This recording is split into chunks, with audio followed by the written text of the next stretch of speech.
आइए आज हम लोग शनि देव की कथा सुनते हैं। जय श्री शनि देव। एक समय स्वर्ग लोक में सबसे बड़ा कौन है के प्रश्न पर 9 ग्रहों में वाद विवाद हो गया। वाद विवाद इतना बढ़ा कि परस्पर भयंकर युद्ध की स्थिति बन गई। निर्णय के लिए सभी देवी देवता देवराज इंद्र के पास पहुँचे और बोले, हे देवराज, आपको निर्णय करना होगा कि हम में से सबसे बड़ा कौन है। देवताओं का प्रश्न सुनकर देवराज इंद्र उलझन में पड़ गए। इंद्र बोले, मैं इस प्रश्न का उत्तर देने में असमर्थ हूँ। हम सभी पृथ्वी लोक में उज्जैनी नगर में राजा विक्रमादित्य के पास चलते हैं। देवराज इंद्र सहित सभी ग्रह देवता उज्जैनी नगर पहुँचे। महल में पहुँचकर जब देवताओं ने उनसे अपना प्रश्न पूछा तो राजा विक्रमादित्य भी कुछ देर के लिए परेशान हो उठे, क्योंकि सभी देवता अपनी अपनी शक्तियों के कारण महान थे। किसी को भी छोटा या बड़ा कह देने से उनके क्रोध के प्रकोप से भयंकर हानि पहुंच सकती थी। अचानक राजा विक्रमादित्य को एक उपाय सूझा और उन्होंने विभिन्न धातुओं स्वर्ण, रजत, चांदी, कांसा, तांबा, सीसा, रागा, जस्ता और अभ्रक लोहे के 9 आसन बनवाए। धातुओं के गुणों के अनुसार सभी आसनों को एक दूसरे के पीछे रखवाकर उन्होंने देवताओं को अपने अपने सिंहासन पर बैठने को कहा। देवताओं के बैठने के बाद राजा विक्रमादित्य ने कहा, आपका निर्णय तो स्वयं हो गया।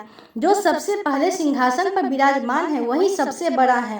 राजा विक्रमादित्य के निर्णय को सुनकर शनि देवता ने सबसे पीछे आसन पर बैठने के कारण अपने को छोटा जानकर क्रोधित होकर कहा कि राजा विक्रमादित्य, तुमने मुझे सबसे पीछे बैठाकर मेरा अपमान किया है। तुम मेरी शक्तियों से परिचित नहीं हो। मैं तुम्हारा सर्वनाश कर दूंगा।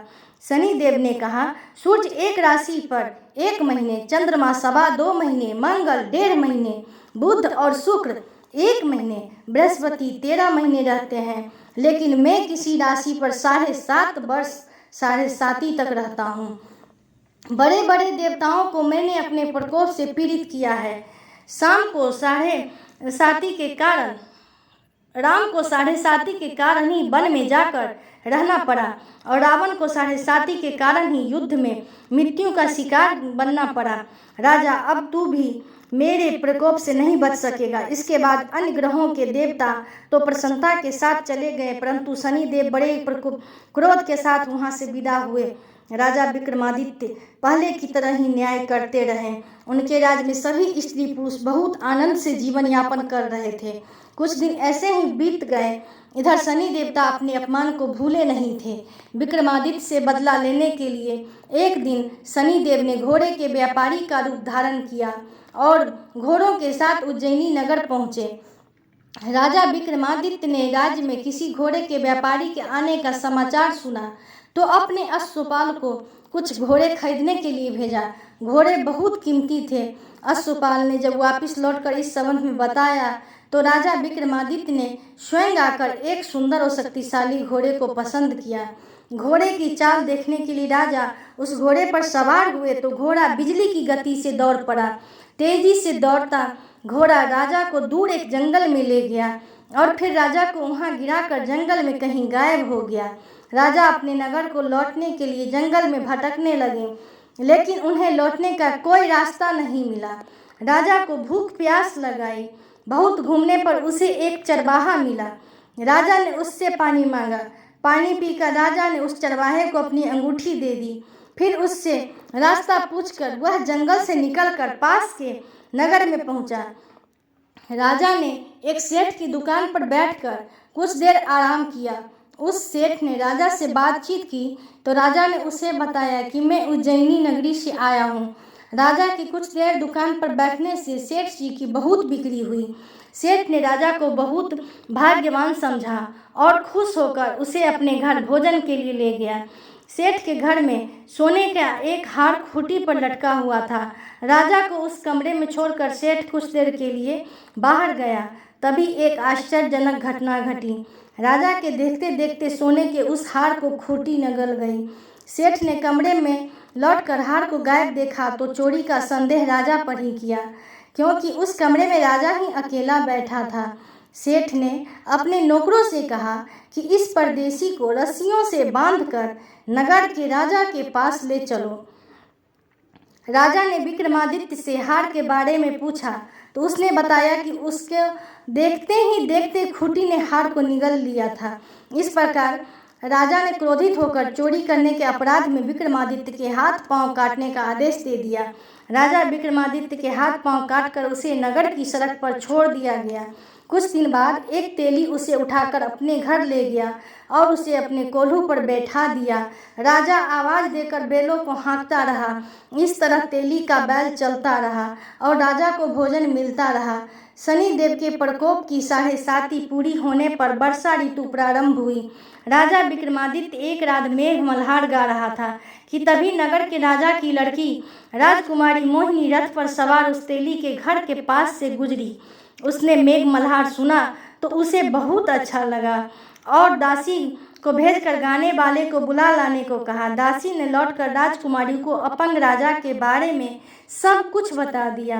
राजकुमारी उसके मेघ मल्हार से मोहित हुई, अतः उसने सब कुछ जानकर भी अपंग राजा से विवाह करने का निश्चय कर लिया। राजकुमारी ने अपने माता पिता से जब यह बात कही तो वे हैरान रह गए। रानी ने मोहिनी को समझाया, बेटी तेरे भाग में तो किसी राजा की रानी होना लिखा है, फिर तुम उस अपंग से विवाह करके अपने पांव पर कुल्हाड़ी क्यों मार रही है। राजकुमारी ने अपनी जिद नहीं छोड़ी। अपनी जिद पूरी करने के लिए उसने भोजन करना छोड़ दिया और प्राण त्याग देने का निश्चय कर लिया। आखिर राजा रानी को विवश होकर अपंग विक्रमादित्य से राजकुमारी का विवाह करना पड़ा।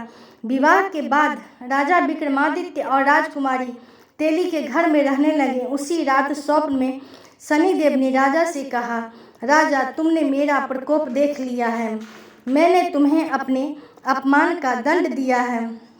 राजा ने शनिदेव से क्षमा करने को कहा और प्रार्थना की कि हे शनिदेव, आपने जितना दुख मुझे दिया है अन्य किसी को न देना। शनिदेव ने कुछ सोचकर कहा, राजा मैं तुम्हारी प्रार्थना स्वीकार करता हूँ। जो कोई स्त्री पुरुष पूजा करेगा, शनिवार को व्रत करके मेरी व्रत कथा सुनेगा, उस पर मेरी अनुकंपा बनी रहेगी।